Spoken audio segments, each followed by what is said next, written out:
do have Joe Lisi coming on the show at 9:30 to discuss the XFL. I'm stoked. It's going to be great. And we have Mick. Mick actually put together his. This is the triple X. X-rated. And as Homer said, the X is for extreme. Did you use it when you picked USC plus 10 last night? I live and die by Mick's algorithm. In fact, much like Joe Pisapia in the Black Book, I've been encouraging Mick to write the Bible of DFS and gambling, Joe. Nice. Yeah. Mick Aussie's algorithm.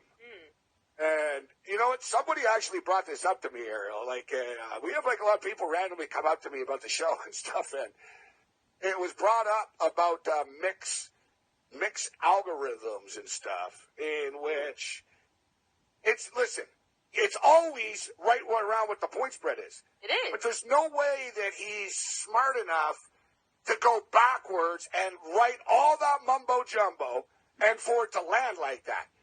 In other words, he really is a genius somehow.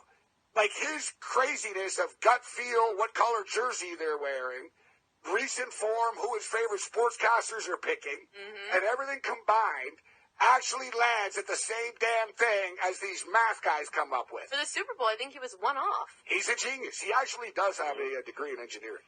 Ooh. He does. He was once a smart guy, but he's drank like 18 million beers and fallen on his head like 10 times. You have about 20 seconds to say thank you to the Trojans.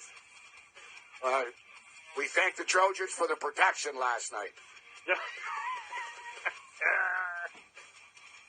Mick Aussie. That's Bill Walton. I've used it before, but Bill Walton said it last night. Ooh. Trojans lose by 5. You cover. Plus 10. Oh, we covered. Mick Aussie coming up next. Wrap it up. Wrap it up. We do have to bring in Mick Aussie, who is probably really excited if the NFL would bring gambling into the world. Mick, how you doing today on this Friday? He gambles anyways. Yeah, I'm good, but yeah, no rest for the wicked. We got XFL and Gabe, as you know, we got AFL Women's that started last night as well. So I did not know. Team for you. The Adelaide Crows, the Ravens. What's the shirt you got today? Oh, looking nice. I like it. That's the Ottawa Swans, who have done very well in some women's Aussie football in Canada. So, yes, it started, mate. But looking forward to the XFL. And I'm with you, mate. I'm with Mark Trestman and the Tampa Bay Vipers. Let's get into it. XFL, you love all football. You love all these leagues. Is that your team now? Because Mark Trestman, you can't, and Joe, we got to tell him. We're going to ask Joe, we're going to ask Mick, who's your favorite XFL team? I like the New York Guardians, the Tampa Bay Vipers, the Dallas Red. You got to pick one team only, Mick. Who's your XFL team? I'm going for 3, but I'll take the Vipers first. Then I'll take the Houston Rockets second because of June Jones, and I'll take the Seattle Dragons third because of Mike Riley. So there's my initial 3. The mix of fans, Joe. 3 of the 8 teams. You got to love it, huh? Seattle Dragons, 12-1. Yeah, they're supposed to be real bad. Yes, worst passing game I think in the XFL. Please tell us you have like an algorithm, some picks for this. Like we need the XFL how do you do algorithm. this with the 1-3-5? Like you put like cheerleaders hotter, like add that into the algorithm. Ooh, that's a good one. Yeah, LA cheerleaders hotter than Houston's. What do you got? Well, I just would like to say, Gabe, that I did pick the Chiefs by 10, so I don't always go on the spread. But the bet I could get, because I went on that sports betting site, but I'm not going to mention them because they don't sponsor this show. Smart man. The Vipers at -2.5 and the Roughnecks at -6, which plays +23256. And the old XFL multi. Yes, and also have a money line multi on the AFL Women's. Take the Magpies, the Bulldogs and the Dockers on a money line multi, and your West Coast Eagles now have a women's team, Gabe. Now listen, I just think we can't call the women's team the Magpies. I never thought I'd say this, but I missed talking to Mick about Magpies. I cannot believe but not for the women's team. Like they got to come up with a different name.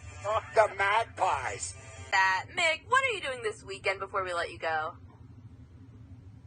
Well, I'll be watching the XFL and the AFL women's because there's no rest for us crazy football fans. Nope. Normally I'll have a 7-week break, but yes, the XFL and the AFL women's for us footy You're really lovers, excited so about yeah, it. You said XFL women like 22 times. Like, we know the XFL women's back.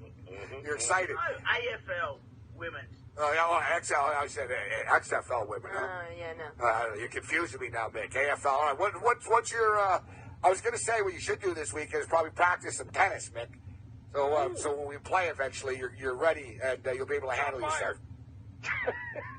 Well, actually, congratulations. The US have a new tennis star. That's Sophia Kenin. Yes. A Hannah Montana lookalike. She was fantastic winning the Aussie Women's Open. She's a little ripper, that one. Yeah, it was very underrated. It wasn't Coco Gauff, it wasn't Serena Williams, but yeah, she did end up making a name for herself there at the Australian Open. Mick, thanks for joining us today on the morning after. We'll talk to you next week.